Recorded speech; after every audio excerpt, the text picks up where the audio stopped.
하시니라. 아멘. 성도 여러분, 오늘 이 말씀을 통하여 예수님의 습관이라는 제목으로 은혜를 나누기를 원합니다. 여러분, 의사가 제일 싫어하는 사람이 있다면 누구일까요? 의사가 제일 싫어하는 사람은 누구일까요? 건강한 사람, 앓느니 차라리 죽겠다라고 하는 사람입니다. 그럼 치과 의사가 가장 싫어하는 사람은 누구일까요? 예? 이 없으면 잇몸으로 살지라는 사람입니다. 여러분, 한의사가 가장 싫어하는 사람은 누구이겠습니까? 한의사가 가장 싫어하는 사람, 밥이 보약이라고 하는 사람입니다.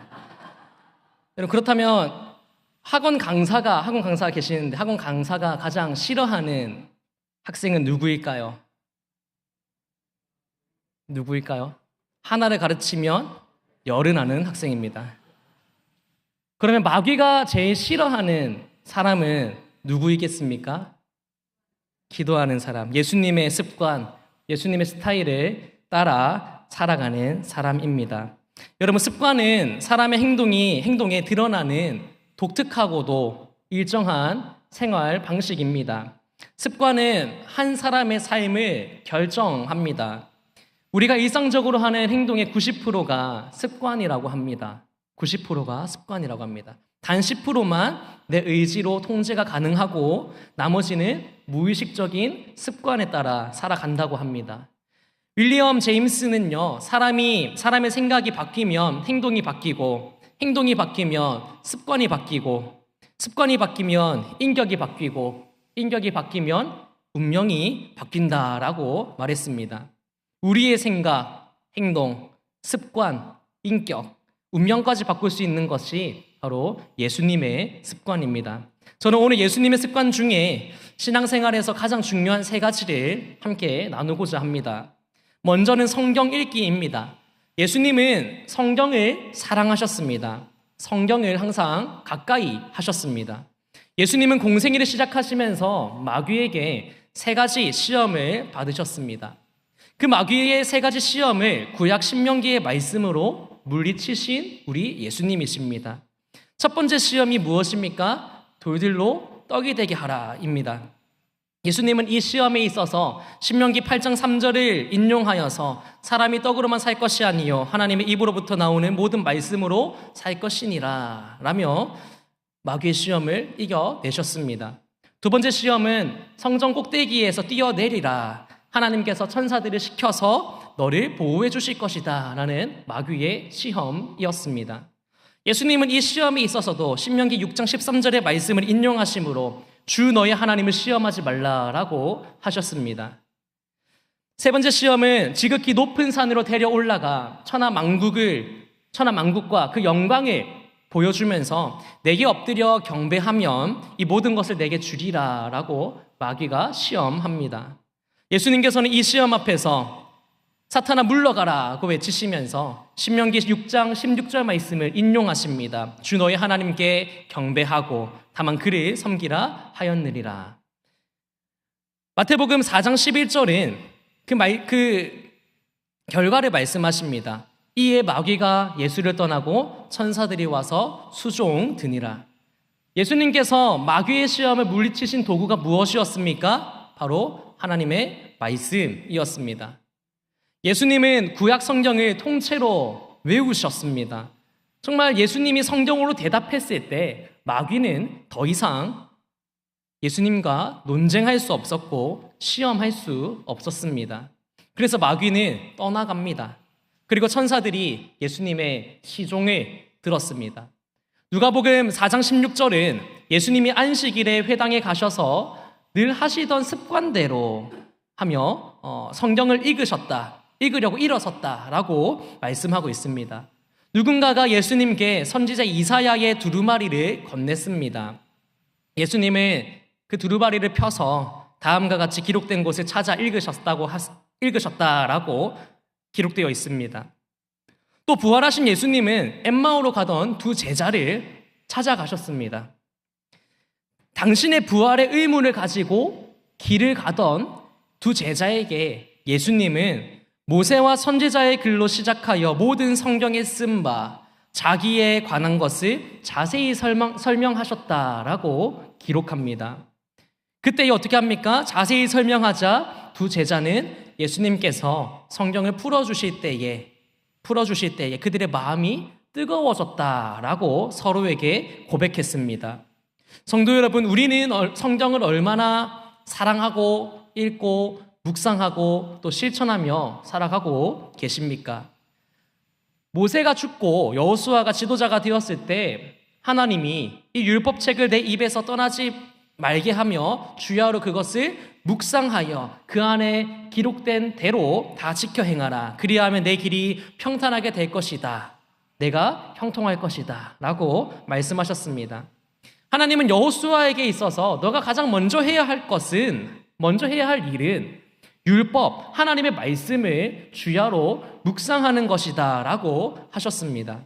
성도 여러분, 복 있는 사람은 누구입니까? 시편을 살펴보면 시편 1편 1절은 오직 여호와의 율법을 즐거워하며 그의 율법을 주야로 묵상하는 자라고 말씀합니다. 그 사람은 시냇가에 심은 나무가 철을 따라 열매 맺고 그 잎사귀가 마르지 아니함 같이 그가 하는 모든 일이 다 형통하리라고 말씀하셨습니다. 다윗이 임종을 앞두고 아들 솔로몬에게 유언합니다. 열왕기상 2장 3절 말씀인데요. 내 하나님 여호와의 명령을 지켜 그 길로 행하여 그 법률과 계명과 율례와 증거를 모세의 율법에 기록된 대로 지키라. 그리하면 내가 무엇을 하든지 어디로 가든지 형통할지라. 사도 요한은 하나님의 말씀을 읽는 자와 듣는 자와 지키는 자가 복이 있다라고 했습니다. 여러분, 우리를 형통하게 하고 우리를 성공하게 하는 것은 다른 무언가가 아니라 하나님의 말씀입니다. 예수님의 습관을 따라서 성경을 사랑하는 사람에게 하나님은 복을 주십니다. 이것을 잘 보여주는 사람이 바로 에스라입니다. 에스라는 대제사장 아론의 16대 손으로 율법에 익숙한 학자였습니다. 그는 비록 포로 시대에 태어났지만 여호와의 말씀을 연구하며 준행하였고 또 이스라엘에게 가르치기로 결심한 사람이었습니다. 하나님의 말씀에 붙잡혀 살아가는 에스라에게 하나님이 복을 주시는데 그가 하나님 여호와의 도우심을 입음으로 왕에게 구하는 것을 다 받는 자가 되었다라고 기록하고 있습니다. 또 7장 11절에서 26절에 보면 그 당시 세계를 지배하였던 아닥삭스 왕 이 에스라에게 보낸 편지가 기록되어 있는데요. 그 편지에는 에스라가 필요한 은금과 예물, 하나님의 전에 필요한 것은 무엇이든지 궁중 창고에서 취할 수 있게 하라라는 은혜를 입었습니다. 유프라데스 강 서쪽 지방에 창고를 맡은 모든 사람에게 명령을 내려 에스라가 달라고 하는 것은 무엇이든지 그대로 주라고 했습니다. 심지어 에스라의 말을 듣지 않는 자는 죽이거나 멀리 귀양을 보내거나 재산을 빼앗거나 감옥에 가둘 수 있는 권세까지 주었습니다. 에스라 7장 28절은 여호와께서 왕과 왕의 참모들과 왕의 관리 앞에서 나 에스라에게 여호와의 사랑을 보여주셨습니다 라고 말씀합니다. 여러분, 하나님의 복을 받고 사람들에게 사랑받으려면 예수님처럼 성경을 사랑하는 사람이 되어야 합니다. 노벨 문학상을 받았던 솔제니치는 이 구소련이 공산화된 이유를 이렇게 말합니다. 나는 러시아 혁명사 연구에 근 50년을 바쳤습니다. 그 과정에서 수백 명의 사람들을 면담하였고 수백 권의 책을 읽었습니다. 그 결과 이미 8권의 책을 출간하였고 앞으로도 책을 쓸 것입니다. 그런데 지금 누가 나에게 6천만 명을 죽인 그 무서운 공산혁명이 왜 일어났느냐고 묻는다면 나는 간결하게 대답할 수 있습니다. 러시아 사람들이 하나님을 잊어버렸기 때문입니다. 러시아 사람들이 하나님의 말씀을 잊어버렸기 때문입니다. 라고 대답합니다. 그 외에는 더 정확한 답변을 할 수 없을 것이다 라고 그는 이야기합니다. 러시아 모스크바 박물관을 가보면 그 조상들이 성경을 얼마나 사랑하였고 아꼈는지를 느낄 수 있다라고 합니다. 성경은 온갖 보석으로 치장하였고 꾸며놓았다라고 합니다. 그런데 그 성경, 하나님의 말씀을 버렸을 때에, 무시했을 때에 공산화가 되었고 6천만 명이 죽는 유혈 사태가 일어났습니다. 그래서 잠언 13장 13절은 말씀을 멸시하는 자는 자기에게 패망을 이루고 계명을 두려워하는 자는 상을 받는다라고 말씀합니다. 한 예를 한 번 더 들어보겠습니다. 19세기는 영국의 세계였습니다. 그때 지도자는 빅토리아 여왕입니다. 영국을 방문한 한 국가의 왕이 빅토리아 여왕에게 물었습니다. 한때는 자체 식량 자급도 어려웠고 가난했던 영국이 오늘의 국력을 쌓을 수 있었던 비결이 무엇입니까? 라고 묻습니다. 빅토리아 여왕은 이렇게 대답합니다. 글쎄요, 영국 국민들이 성경을 사랑하고 성경대로 살려고 힘쓸 것 외에는 다른 비결이 없습니다. 라고 말했습니다. 토마스 제퍼슨은 성경을 열심히 정독하는 자는 보다 나은 시민, 보다 나은 아버지, 보다 나은 남편이 될 것이다 라고 말했습니다. 성경은 뭐랍니까? 시편 119편 130절은 주의 말씀을 열면 빛이 비치어 우둔한 사람을 깨닫게 하나이다 라고 했습니다. 얼마나 귀한 말씀입니까? 아브라함 링컨은 초등학교 1학년에 학력밖에 가지지 못한 정말 가방끈이 짧은 사람입니다. 그럼에도 미국의 16대 대통령이 되었고요. 역대 대통령 중에 가장 존경받는 대통령이 되었습니다. 이 링컨의 특징이 있는데 바로 성경을 사랑한 사람입니다. 링컨은 말합니다. 나는 성경이 하나님께서 인간에게 주신 가장 큰 선물이라고 믿는다. 나는 하나님의 선물인 성경의 보화를 캐기 위해 날마다 성경을 묵상한다. 이 성경 속에는 예수 그리스도의 모든 값진 보화들이 다 들어있기 때문이다 라고 말했습니다. 링컨은 대통령 취임식 때 성경을 들어 보이며 내가 대통령이 된 것은 이 성경 때문이며 나의 어머니가 나에게 준 것입니다 라고 말했습니다. 또 미국의 26대 대통령 루즈벨트는 링컨을 이렇게 평가했습니다. 링컨은 성경 한 책으로 이루어진 사람입니다. 그는 성경에서 배운 진리를 자기 실제 생활에 적용하며 그의 일생을 더할 나위 없는 영광스러운 것으로 만들어 갔습니다 라고 말했습니다. 백화점 왕이라고 불리는 존 워너메이커는요, 초등학교 2학년의 학력이 전부인 인물입니다. 가난한 벽돌공의 아들이었습니다. 그럼에도 불구하고 어린 나이에 자신의 생애를 하나님께 헌신했습니다. 그는 주일학교 교육을 통하여서 성장했고요. 그가 10살이 되었을 때에 자신만의 성경책이 너무 갖고 싶어서 벽돌 공장에서 일을 하면서 돈을 모아 빨간 성경책을 샀다고 합니다. 어느 날 그에게 한 신문기자가 물었습니다. 선생님께서 지금까지 투자하신 것 중에 가장 성공적인 것은 무엇이었습니까?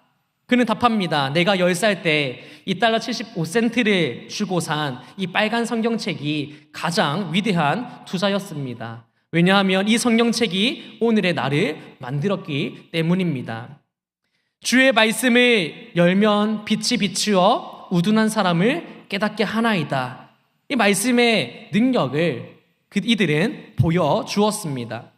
사랑하는 교우 여러분, 특히 우리 젊은 세대 여러분, 성경을 사랑할 수 있기를 원합니다. 그 어떤 책보다 성경을 사랑하고 먼저 읽고 묵상할 수 있기를 축복합니다. 시편의 시인은 내가 모든 재물을 즐거워함 같이 주의 증거의 도를 즐거워하였나이다 라고 고백했습니다. 내가 주의 계명들이 금 곧 순금보다 더 사랑한다라고 했습니다. 주의 법을 사랑하는 자에게는 큰 평안이 있으니 그에게 장애물이 없으리이다 라고 고백했습니다. 우리 모두 예수님처럼 성경을 사랑하고 읽고 묵상함으로 지혜로운 사람, 큰 평안을 누리는 사람이 되기를 주님의 이름으로 축복합니다. 두 번째는 예수님의 습관을 살펴보면 기도하기입니다. 여러분, 예수님은 기도의 사람이었습니다. 그 누구보다도 기도하는 일에 전심전력하셨습니다. 예수님의 생애를 정리해보면 기도로 시작한 인생, 기도로 마친 인생입니다. 공생애를 시작하시면서 광야에서 40일 동안 온전히 금식하며 기도하셨다라고 성경은 말씀합니다. 마가복음 1장 35절은 하루의 시작을 새벽 기도로 시작하시는 예수님의 모습을 보이고요. 누가복음 5장 16절 말씀은 한적한 곳에서 기도하시는 예수님의 모습을, 누가복음 6장 12절 말씀은 산에서 밤이 맞도록 기도하시는 예수님의 모습을, 누가복음 9장 18절 말씀은 따로 기도하시는 모습을, 또 누가복음 9장 28절 말씀은 산 기도하시는 예수님의 모습을 보여줍니다. 그리고 누가복음 22장 39절, 오늘 우리가 읽은 말씀은 예수님은 기도 생활이 습관이었다라고 말씀합니다. 습관에 따라 감난산에 올라가셨습니다. 그곳에서 기도하셨습니다. 오늘 본문 말씀 22장 44절은 힘쓰고 애써 더욱 간절히 기도하시니 땀이 땅에 떨어지는 핏방울같이 되더라고 말씀합니다. 23장 34절은 십자가상에서 죽는 그 순간에도 기도하시는 예수님의 모습을 우리에게 보여주십니다. 아버지여, 저들을 위하여 저들을 사하여 주옵소서. 자기들이 하는 것을 알지 못함이니이다 라고 기도하십니다. 성경을 조금 더 살펴보면 예수님께서 얼마나 기도하시는 그 일에 힘쓰셨는가를 잘 알 수 있습니다. 히브리서 5장 7절 말씀은 예수께서 이 땅에 계실 때 자신이 죽을 것을 미리 아시고 고통 가운데 부르짖고 슬픔의 눈물을 흘리시며 하나님께 제사장의 기도를 드리셨다라고 말씀합니다. 히브리서 7장 25절은 그러므로 그는 자기를 힘입어 하나님께 나아오는 자들을 온전히 구원하실 수 있으니 이는 그가 항상 살아서 그들을 위하여 간구하심이니라고 말씀했습니다. 로마서 말씀은 뭐라고 합니까? 로마서 8장 34절은 예수 그리스도는 죽으셨을 뿐만 아니라 다시 살아나 하나님의 오른편에 앉아 계시면서 우리를 위하여 중보기도를 하고 계신다라고 말씀하십니다. 성도 여러분, 기도는 하나님께서 살아계심을 인정하는 행위입니다. 기도는 하나님의 전지전능하심, 하나님의 무소부재하심을 믿는 행위입니다. 출애굽한 이스라엘의 역사, 구원받은 후의 역사에서 첫 번째 기록은 기도의 능력이었습니다. 출애굽기 17장은 이스라엘이 아말렉과의 전쟁을 기록합니다. 이스라엘이 승리했는데 승리의 비결이 모세의 손, 즉 기도라고 말씀하십니다. 그래서 하나님은 모세에게 이 전쟁의 사건을 책에 기록하여 기념하게 하고 여호수아의 귀에 외워 들리라고 명령했습니다. 여러분, 그만큼 하나님은 기도를 강조하십니다.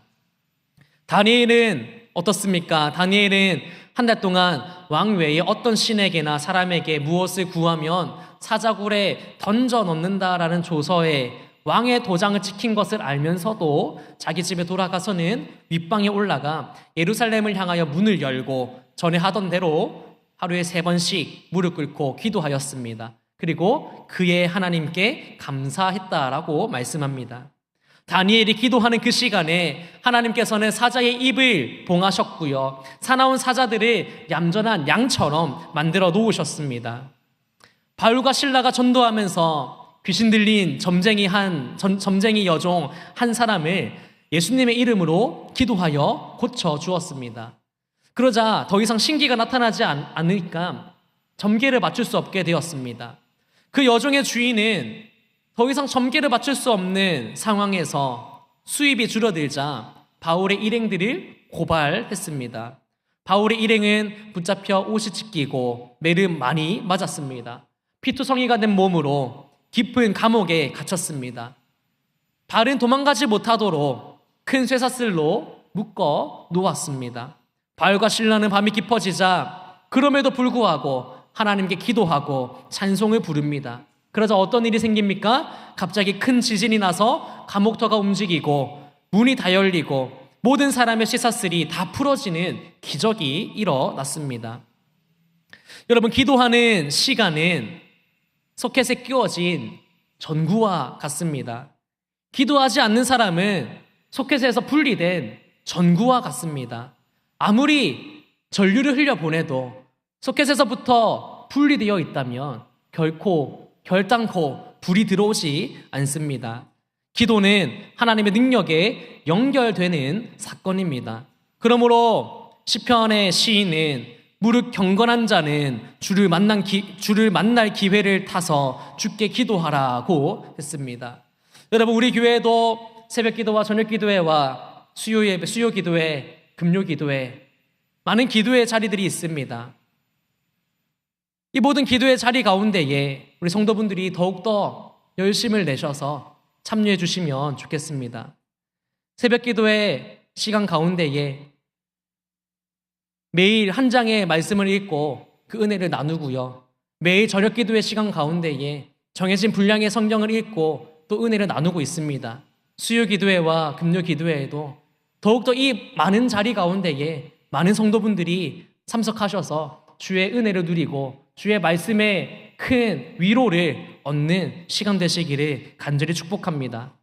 우리 모두가 예수님의 기도의 습관에 따라서 정말 아무것도 염려하지 말고 모든 일에 감사함으로 하나님께 부르짖어 기도의 능력을 체험하는 복된 성도가 되시기를 주님의 이름으로 축복합니다. 마지막으로 예수님의 습관을 살펴보면 전도하기입니다. 예수님께는 사명 선언문이라는 하나의 선언문이 있었습니다. 누가복음 19장 10절에 보면 인자가 온 것은 잃어버린 자를 찾아 구원하려 함이니라고 하십니다. 이 사명 선언문에 따라서 예수님은요, 여러 마을에서 온 갈릴리에서 전도하셨습니다. 예수님은 피곤한 몸을 이끄시고 사마리아로 가셨고 수가성에 들려 한 여인을 전도하셨습니다. 세리장 삭개오의 집에서 하루를 묵으시면서 전도하셨습니다. 12 제자를 세우신 목적도 각 마을로 보내어 전도하도록 하기 위함이었습니다.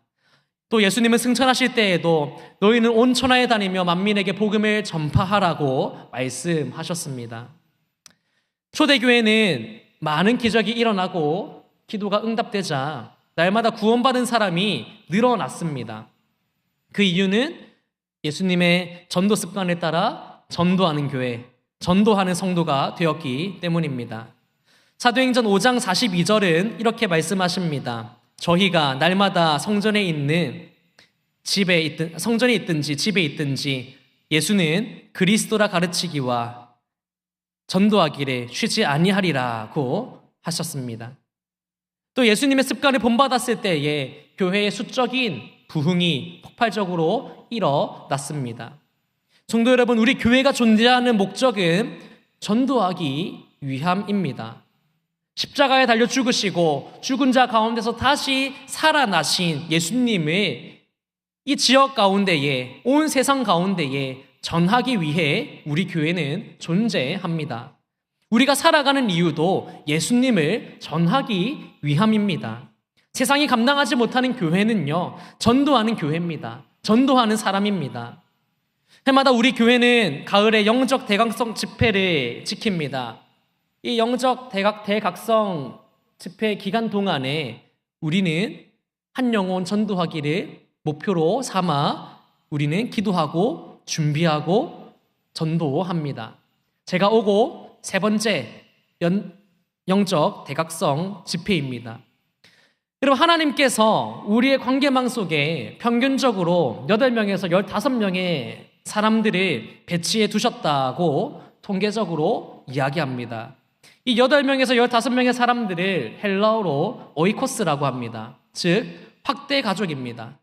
하나님께서는 우리 관계를 통해서 이 사람들에게 하나님의 구원하시는 복음을 전하기를 원하십니다.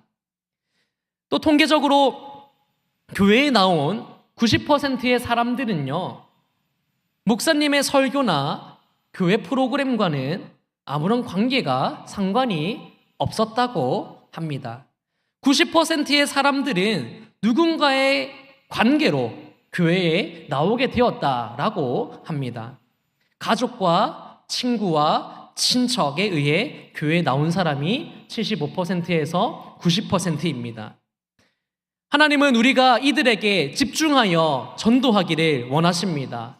교회를 다니지 않는 사람들의 96%는요, 자신들이 만약 교회에 초대를 받는다면 최소한 교회에 나가기가 쉬울 것이다 라고 말했다고 합니다.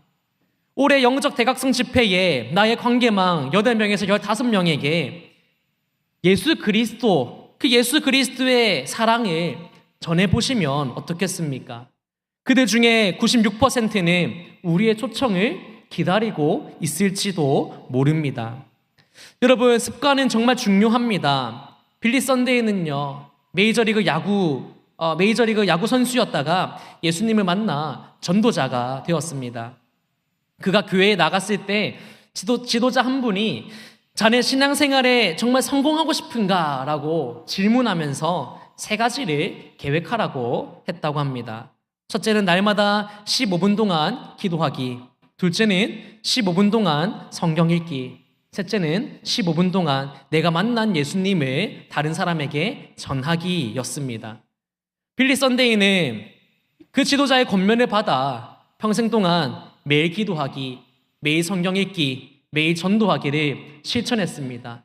그 결과가 미국의 영적, 도덕적 각성을 주도하는 하나님의 사람으로 크게 쓰임받는 그의 인생을 보게 됩니다. 여러분, 우리 모두 예수님의 습관을 따라 또 예수님을 닮아가는 그 일에 힘을 모으기를 원합니다. 합심하여서 기도하는 님, 매일 새벽 기도와 매일 저녁 기도 시간 가운데에 수요 기도회와 금요 기도회 시간 가운데에 힘을 모아주시기를 바랍니다. 저희 교역자들도 새벽 시간과 저녁 시간을 나누어서 날마다 말씀을 읽고 날마다 말씀을 준비하고 있습니다. 그 자리 가운데 함께 하셔서 은혜를 누릴 수 있었으면 좋겠습니다. 또 1년에 성경 1독을 목표로 하여서 성경을 읽고 묵상할 수 있으면 좋겠습니다. 담임 목사님께서 매주마다 1년 1독 성경 문제를 내어주십니다. 그 일 가운데에 함께 참여하심으로써 우리가 이 문제를 풀기 위해서라도 그 말씀을, 주어진 말씀을 읽고 묵상하는 은혜가 있기를 원합니다. 또한 1년에 1명 전도한다라는 그 목표를 가지고요, 나의 관계망, 나의 오이코스에게 예수님의 사랑을 전해보면 좋겠습니다. 가을에 있을 영적 대각성 집회가 그 기회가 되기를 간절히 소망합니다. 성도 여러분, 예수님의 습관에 따라 행할 때에 교회는 부흥합니다. 우리 교회가 부흥할 수 있는 유일한 방법은 예수님의 습관을 따라 살아가는 것입니다. 그때 교회는 부흥하고 가정도 부흥하고 복을 받습니다. 심령은 영혼이 잘 되고 범사가 잘 될 것입니다. 강건해지는 복을 받습니다. 예수님의 습관이 내 습관이 될 때에 내가 예수님을 닮고 우리가 세상에 영향력 있는 사람으로 살아갈 수 있을 줄 믿습니다. 이 믿음 가지고 예수님께서 우리에게 보여주신 3가지 습관, 기도하는 것과 또 전도하는 것과 우리가 말씀을 묵상하는 그 일에 힘쓰는 우리 모든 선한열매교회 성도 한 분 한 분 되기를 간절히 소망하며 축복합니다. 기도하겠습니다. 살아계신 아버지 하나님 감사합니다. 오늘 말씀을 통하여서 예수님을 닮아가는 그 삶을 다시금 우리가 결단합니다. 주여, 우리가 말씀 읽기에 힘쓰는 성도 되게 하여 주시옵소서. 우리가 말씀을 묵상할 때마다 성령 하나님께서 우리에게 지혜 주시고 분별력 주셔서 말씀을 깨닫게 하시고 말씀이 우리의 양식이 되어 우리가 배고프지 아니하도록 우리의 영적인 삶을 풍족히 채워주시는 은혜가 있게 하여 주시옵소서. 주여, 우리가 예수님을 닮아 기도하기를 원합니다. 새벽 시간과 저녁 시간과 주여 수요 기도의 시간과 금요 기도의 시간들마다 우리가 더욱더 모이기에 힘써서 하나님께 기도하며 우리가 기도할 수밖에 없는 연약한 인생임을 인정하며 겸손히 주님께 나아가는 성도들이 더욱더 많아질 수 있도록 은혜 더하여 주시옵소서. 아버지 하나님, 우리가 또한 전도하기에 힘쓰기 원합니다. 전도팀을 우리가 꾸렸습니다. 우리가 더욱더 그 전도팀에 많은 성도들이 참여하여서 복음 전하기에 힘쓰게 하시고 우리가 혹 너무나도 바빠 이 자리에 모이기 힘들지라도 우리의 삶을 통하여서 우리의 일상을 통하여서 회사의 자리에서 직장의 자리에서 또 가정의 자리에서 그리스도의 복음을 전할 수 있는 우리 성도 한 분 한 분 될 수 있도록 은혜 더하여 주시옵소서. 그리하여 우리 교회가 더욱더 부흥케 하여 주시옵고 우리 가정들마다 복받는 인생, 복받는 가정 되게 하여 주시옵소서. 마귀가 떠나가게 하시고 마귀가 우리를 결코 틈타지 못하는 건강하고 탄탄한 우리 선한염의 교회 될 수 있도록 주여 은혜 더하여 주시옵소서. 예수님의 이름으로 기도드립니다. 아멘. 찬송가